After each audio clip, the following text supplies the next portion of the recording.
Welcome back to Onward to Victory, a Notre Dame football podcast. This is Alex Painter, and after a break since February, I am very excited to share that the show is back with Rockne, The Legend Lives On. This 9-episode series is something I've been working on for quite a while, and before each episode, you'll hear a short commentary track like this one. My goal is to give you a look behind the curtain at the process, the research, and some of the decisions that went into shaping the series. But I would be remiss not to mention that this commentary is made possible by our series sponsors, Andy and Tina Nickel, and our show sponsors, West Coast Screen Printing and Embroidery and Augie's Locker Room. West Coast Screen Printing and Embroidery offers the best quality custom printed apparel at a very affordable price. Choose West Coast Screen Printing and Embroidery for all your printing needs, found at wcscreens.com. And also Augie's Locker Room. No trip to South Bend is complete without a trip to my pal Augie's. Notre Dame gifts, memorabilia, one-of-a-kind items. And if you go to Augie's, you're going to see something you have never seen before. So I'd like to thank those two in particular. So thank you, West Coast Screen Printing and Embroidery and Augie's Locker Room for supporting Onward to Victory. This series itself is being presented in conjunction with the History Museum in South Bend. But this commentary is exclusive to Onward to Victory listeners, thanks to the generosity of these sponsors, some of whom have been sponsoring Onward to Victory for a very long time. And thank you very much, as always, for your support. And of course, thank you to you for tuning back in. To kick this commentary track off, we're going to get started with something I know people find riveting, and that is sources. I say that a little in jest, but I do want to begin by mentioning sources because they are the foundation of the series. I used a wide range of primary sources, newspapers of the day, particularly that student newspaper, The Scholastic, contemporary accounts, and other archival material. The primary sources help provide detail and authenticity, and I also leaned heavily on a few major Rockne biographies or Notre Dame books. Jim LaFay's Coach for a Nation was indispensable throughout this process. Ray Robinson's Rockne of Notre Dame was particularly helpful, and Murray Sperber's Shake Down the Thunder. That's one that I've used for years on the show, and boy, you'll hear Murray Sperber's name quite a bit, as well as Mr. LaFay's, who's been a guest on the show. But each offered something slightly a little different in both approach and focus. I also relied on Andy Nickel's book, Men, Moments, and Myths. Proved to be a terrific resource, and Andy's name's going to come up time and time again as the series goes on. That leads me to Andy himself. As I said, you'll hear his name a lot. He wasn't just a generous supporter of the program, but he was a true collaborator in the project. Him and I spent countless hours corresponding about the research, the structure of the episodes, the editing of the scripts to ultimately get them to the versions which you will begin hearing starting today. But appreciated his help in copy editing, idea generation, providing feedback. I don't think it's an exaggeration to say at all that the series as it stands would look very different without his involvement. So the process of putting the series together stretched over 6 or 7-ish months. I wrote the series chronologically. So in other words, I started with the episode that you're about to hear, episode 1. But I usually kept notes a couple episodes ahead so I could see where the story was going. Once I felt I had enough material to flesh out an entire episode, I would draft it. Andy and I would often pass it back and forth. We would make adjustments, we'd add ideas, and we would fix some details. But episode 1 was a little intimidating because I knew it would set the tone for the entire series in some respect. Episode 1 also deals with a part of Rockne's life that isn't always considered the most compelling, and that was his early years before Notre Dame. So that meant I had to be especially careful in shaping the story so that it was engaging while still being accurate and thorough. It was painstaking at times, but in the end, I think an episode was produced that set the stage effectively. If you're paying attention to run times, perhaps you aren't, but I'm here to tell you, though, that episode 1 is the shortest of the 9 episodes, but I felt it was important to devote an entire episode to Rockne's life before Notre Dame, his childhood in Norway, his family's immigration to the United States, and his early life in Chicago often get glossed over. And there are still gaps in what we know or don't know about these years, but I tried to bring together what we can verify with enough context to make it feel whole. As a small preview, spoiler perhaps, one detail I included was that Rockne was born in early March 1888. Of course, that was one detail that was provided, but I did make a connection that it was just a mere roughly 7 weeks later that Notre Dame played Michigan in often what are considered its first true football games. Although, yes, the 1887 game was a groundbreaking moment in Notre Dame football history. That was more of a friendly tutorial between Michigan and Notre Dame. These games in 1888 carried a different tone. They were far more competitive. Michigan was there to play for keeps. But it's a small connection, but it does highlight how Rockne's life and the program's history were already running in parallel before they even crossed paths. I thought that was really interesting. And hopefully, as you listen to this first episode, you'll start to hear some early themes that would come to define Rockne throughout his life. Even as a young boy, qualities like ingenuity, tenacity, diligence, and cleverness begin to emerge. These are traits that, of course, later shape him as a player, a coach, and eventually national icon. I must mention, too, that one thing that kept the process exciting was that new discoveries were still being made, even as we worked. For example, a little later in the project, we were able to obtain Rockne's original civil service exam and the application materials from when he worked at the post office. Again, I apologize, spoiler, but you'll hear about it soon, I promise. This was before his time as a student at Notre Dame, of course, but that document was invaluable because it helped us fill in gaps and reminded us that even with someone as famous as Rockne, there is still material out there waiting to be found. The document itself allowed us to present some information that is seldom, if ever, heard. So, in closing, episode 1 intentionally ends with Rockne on the doorstep of the University of Notre Dame. I wanted to give his pre Notre Dame years a dedicated space before moving on to the chapters that many listeners are more familiar with. So that's the foundation of episode 1. It's shorter, but it establishes a base for the rest of the series to build on. I hope you enjoy it, and I look forward to sharing more commentary with you as we continue with Rockne. The legend lives on.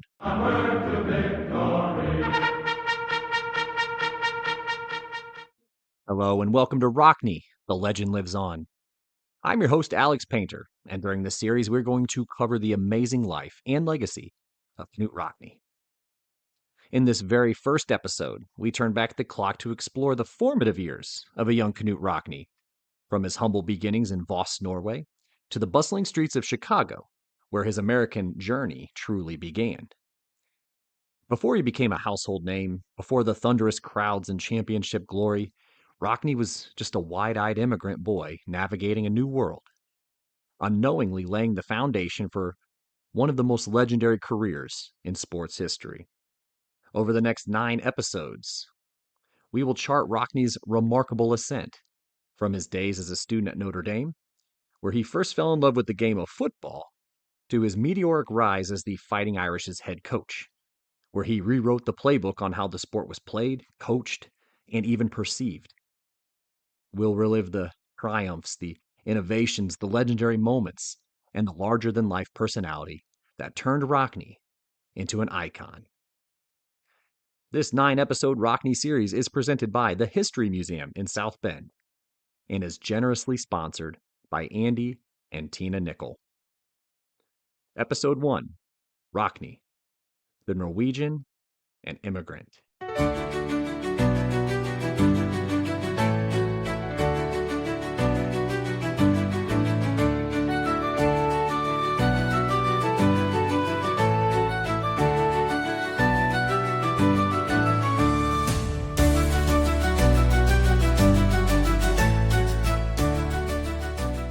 South Bend, Indiana, April 20th, 1888.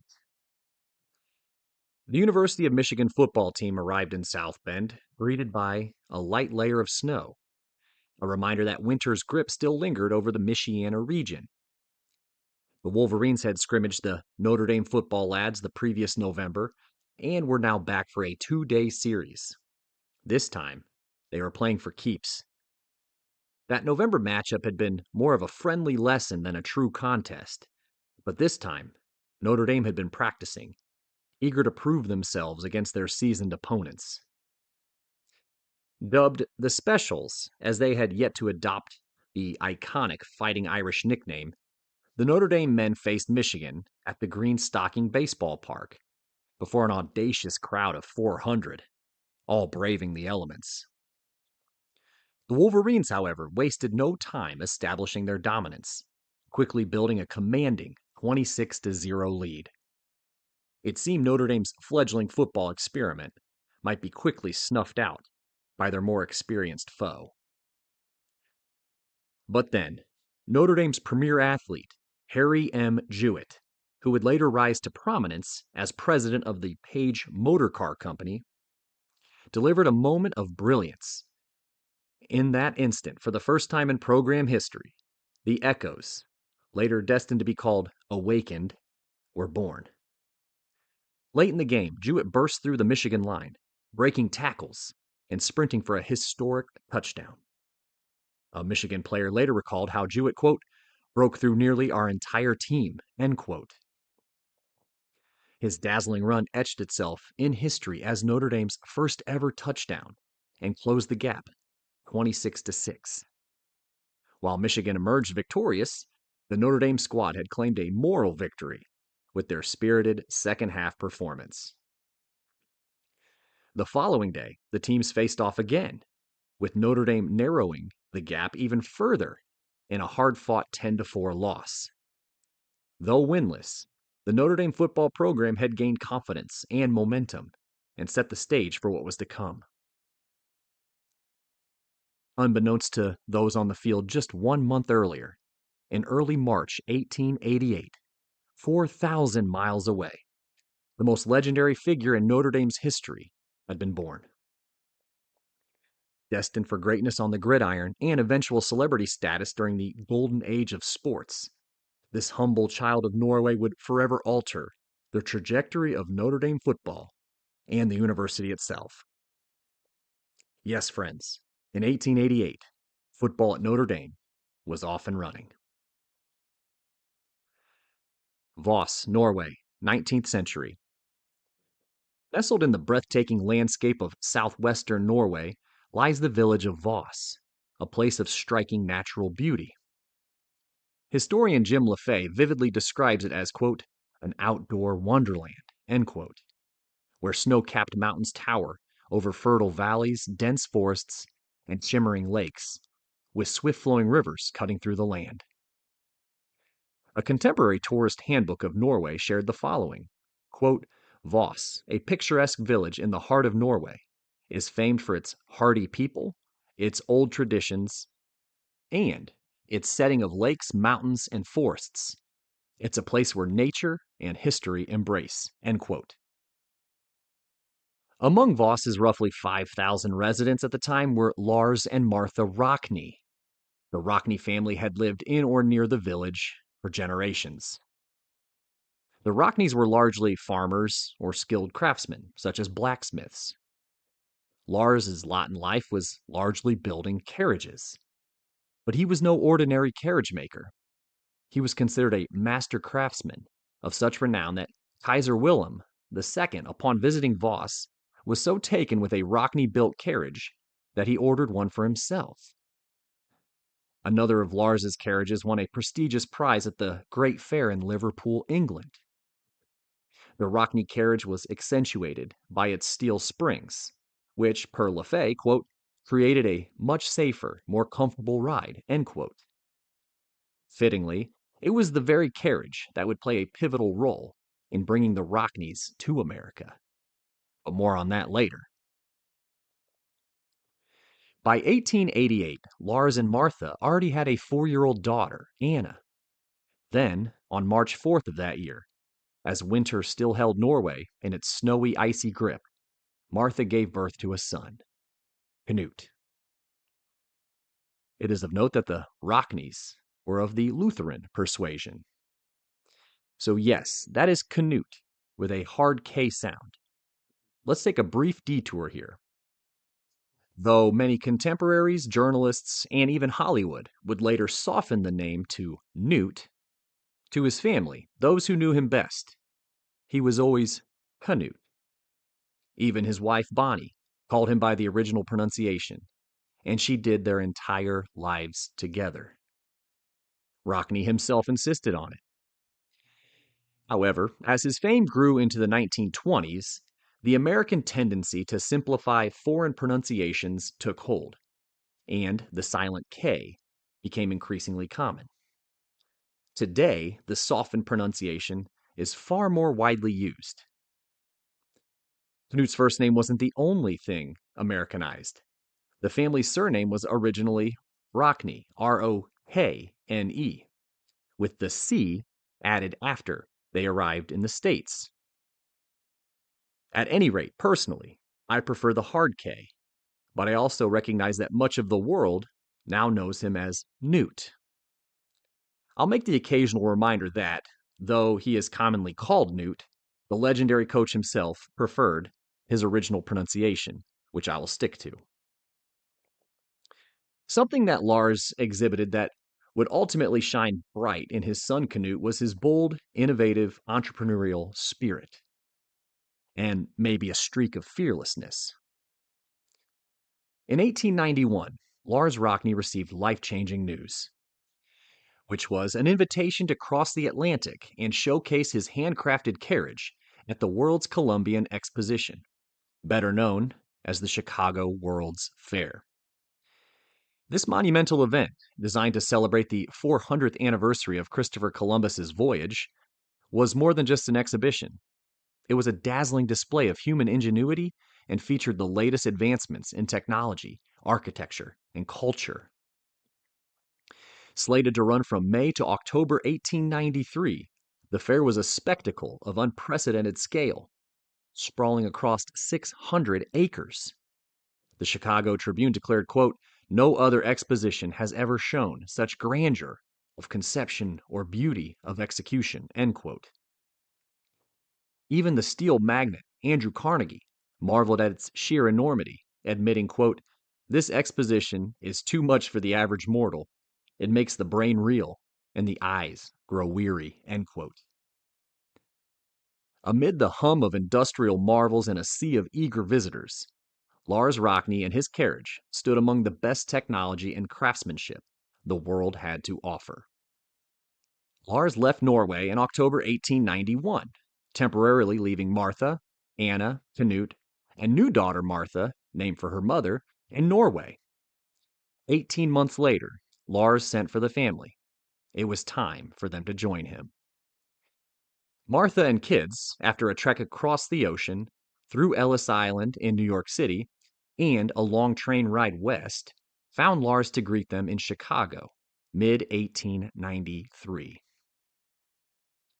Knute later said the voyage, which featured a de facto single mother and 3 small children, was, quote, "one of the millions of minor miracles that are the stuff and fabric of America," end quote. The Rocknes, just 5 of the tens of millions of immigrants who flooded to America in the late 19th century, were now together. Young Knute was 5 years old. Chicago, Illinois. The Rockne family settled in Chicago's northwest side, in the Logan Square neighborhood, a thriving enclave for Scandinavian immigrants, particularly Danes and Norwegians. Here, they found a sense of familiarity and community, surrounded by others who shared their customs and traditions. Unlike many, or perhaps even the majority of the millions of immigrants at this time, the Rocknes, due to Lars's skill as a craftsman, did not enter America on the bottom rung of the country's economic ladder. Though that certainly didn't mean that life was easy for the family. Shortly after their arrival, young Knute reportedly wandered off and got lost while exploring the grand spectacle of the World's Fair with his family. A fitting introduction to a city that would shape his adventurous spirit. Even as a boy, he had an insatiable drive for competition. As biographer Michael Steele later noted, quote, a natural thing to do would be to engage in sports with his peers. Baseball seems to have been Knute's original athletic love. He could find games with other neighborhood baseball teams in the streets, in vacant lots, in parks, or school grounds, end quote. For many immigrant boys, baseball was the gateway to American life, the common language of the playground. But as summer faded into autumn, so too did baseball's dominance. In its place, a new sport was sweeping across the country: football. Knute, still too young for high school, quickly took to the game, relishing its physicality and refusing to back down from a challenge, even if it meant throwing a punch when necessary. As biographer Ray Robinson observed, quote, Knute was not one who could be pushed around or bullied by anyone, end quote. According to an oft-told story of one of Rockne's early football experiences, he was a lean and quick-footed ball carrier, and, during a game, Rockne darted past defenders on what seemed to be a surefire touchdown run. However, before he could reach the end zone, a group of rowdy opposing fans swarmed him. They yanked the ball from his grasp and pummeled him as if he were a punching bag. When he finally made it home, battered and bruised, his parents took one look at him and declared his football days were finished, and that he should stick to the gentler pursuit of baseball. Fortunately, no one was permanently deterred from the sport here. In between the street games and neighborhood scrimmages, Knute's days were filled with school, Sunday school, and even flute lessons, which his mother taught him. All the while, the Rockne household grew. 2 more daughters were born, Louise and Florence, after the family's arrival in America, further rooting them in their new home. Young Rockne, from the years 1895 to 1902, attended Lorenz Britanno Elementary School, which was, and still is today, nestled at the heart of the Logan Square neighborhood. When Rockne entered as a pupil, the school itself was only a couple years old.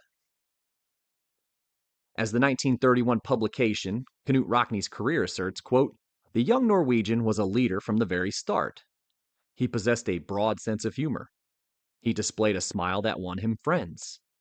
He made use of his rugged strength, and when it came time for him to assert himself among his playmates, he did so with a determination that left no doubt of the outcome, end quote. Some details about Rockne's earliest years in America can be murky, but one defining moment does stand out. As a young teenager, he witnessed football greatness firsthand in the form of Walter Eckersall, a local prep star at Hyde Park and future All-American at the University of Chicago. Watching Eckersall's dazzling play ignited a passion in Knute, one that would shape the course of his life. However, his football passion alone couldn't overcome 2 stark realities. The first was that his parents did not particularly approve of their son playing the rough and tumble sport, an opposition that, with time, did finally erode, enough so that Knute joined the football team at North Division High School. The second reality was not one he could talk his way into or out of. Knute was small. Yes, he grew older, but he never really got much bigger. Entering his first year of high school, he stood a diminutive 5'3" and weighed just 110 pounds, which made him one of the slightest boys in his class. Given his smaller stature, Knute was naturally drawn to sports where size mattered a little less. Boxing was one of them, a sport where opponents typically matched up by weight class. He reportedly took lessons from a neighborhood boy named Kid Herman in the back of an empty car garage. The other sport was track and field, where speed and stamina could outshine brute strength. Rockne was quick on his feet and tough in spirit, a natural scrapper through and through. More words from a contemporary publication would agree with this. Quote, he was a rough and tumble scrapper, a fact that he often admitted later on. He called himself a roughneck in his maturer years, although his dignified, cultured manner was quite the contrary, end quote.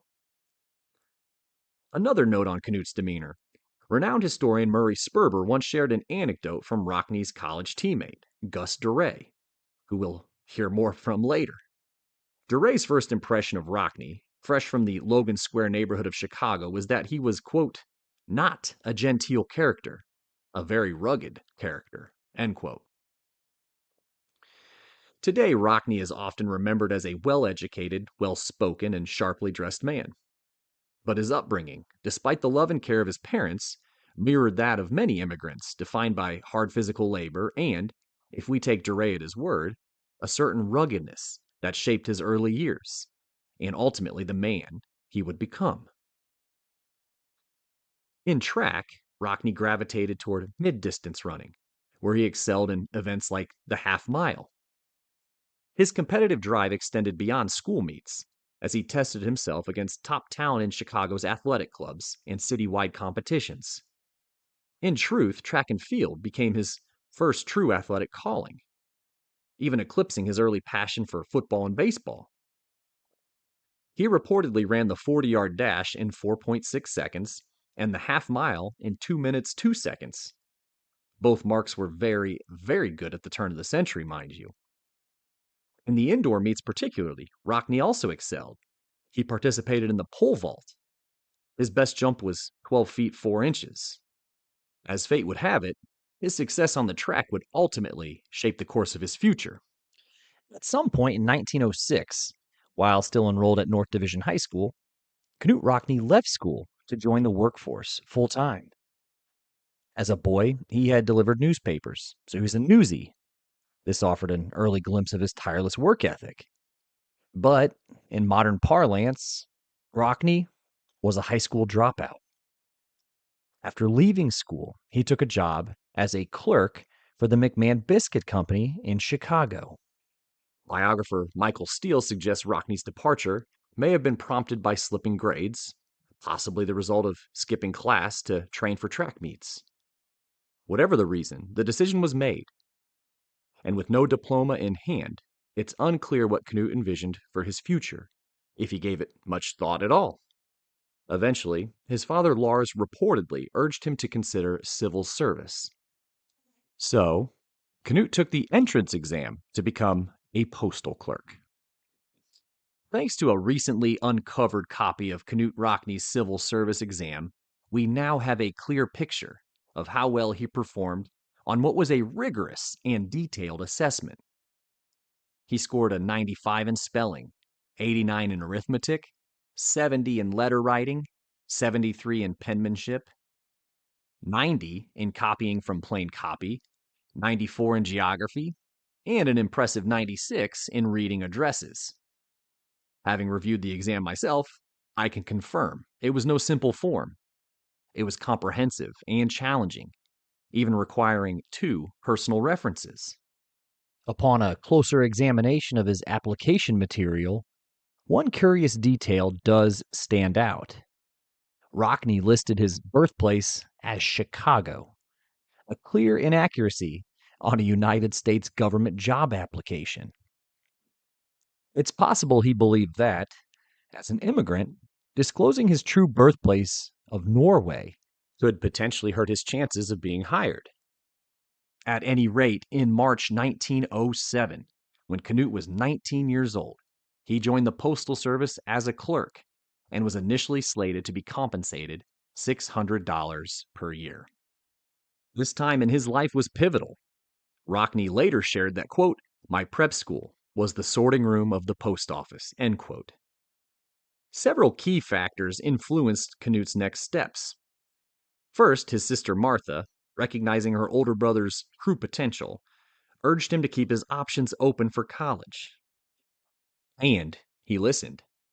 Over the course of 3 years at the Chicago Post Office, he earned at least one promotion, received a pay raise, and managed to save $1,000, a significant sum for his future education. At the same time, Knute remained physically active, often competing in track meets with the Illinois Athletic Club. 2 of his teammates, Johnny Plant and Johnny Devine, introduced him to a school he later shared he had never heard of, the University of Notre Dame, a small Catholic college in South Bend, Indiana. Until then, if Knute had thought about college at all, he assumed he would go to the University of Illinois in Champaign. But what Plant and Devine shared about Notre Dame intrigued him. For one, Notre Dame was more affordable, and students could work various jobs around campus to help offset tuition costs. His friends weren't wrong. As author Michael Steele noted, quote, Notre Dame had an unstated policy that students from relatively poor backgrounds would be given every opportunity to meet college expenses through working various jobs around campus, end quote. Rockne himself later shared that, quote, what persuaded me to go to Notre Dame was the argument that I could probably get a job and certainly get by cheaper than at the University of Illinois. So I went to South Bend, end quote. As historian Ken Rappaport shared, quote, so Rockne, at the age of 22, took the $1,000 he had saved in a battered old suitcase and headed for South Bend and a golden destiny, end quote. Despite the grand appearance of campus, boasting the main building with its famed golden dome and a magnificent church, which would later become known as the Basilica of the Sacred Heart, Notre Dame was, at its core, a school for students of modest means. As author Patrick Chelland wrote in the 1970s, quote, scenically the school created an illusion of great wealth and beauty. But at Notre Dame, students with little or no money in their pockets were commonplace. The main reason was simple. Notre Dame was basically a poor boys' college, a fact that was not always apparent to the naked eye, end quote. Yet another reason for Rockne's decision was that South Bend was close to his native Chicago, less than 100 miles and easily accessible through railway. Knute was confident he had found a place where he could belong, and maybe even show off some of that athletic prowess. He decided he would attend the University of Notre Dame starting in the fall of 1910. But first, Rockne had to resolve one lingering issue. He had not formally graduated from high school. To satisfy the requirement, he sat for and passed an oral entrance examination for Notre Dame's Department of Pharmacy, his chosen course of study. With this hurdle cleared, he was officially admitted and ready to begin his undergraduate experience in a new place. Rockne was certainly audacious. 22 years old, he was destined to be older than most of the other first-year men. He was already balding, which certainly tipped off his advanced collegian age. If Rockne was nervous, though, he certainly didn't show it. He later wrote, quote, I went to South Bend with a suitcase and $1,000, feeling the strangeness of being a lone Norse Protestant invading a Catholic stronghold, end quote. Rockne's stage was now set. Join me next time on Rockne the Legend Lives On as we explore Knute Rockne's college years at Notre Dame, a pivotal chapter where he rose as a standout student athlete and helped revolutionize college football through a game-changing new tactic. Along the way, Rockne's path is shaped not only by athletic glory, but also by a life-changing encounter with a woman who would later become his lifelong partner. Thank you for joining me. My name is Alex Painter for this episode. This 9-part Rockne series is presented by the History Museum in South Bend and generously sponsored by Andy and Tina Nickel. I will see you again for episode 2 of Rockne. The legend lives on.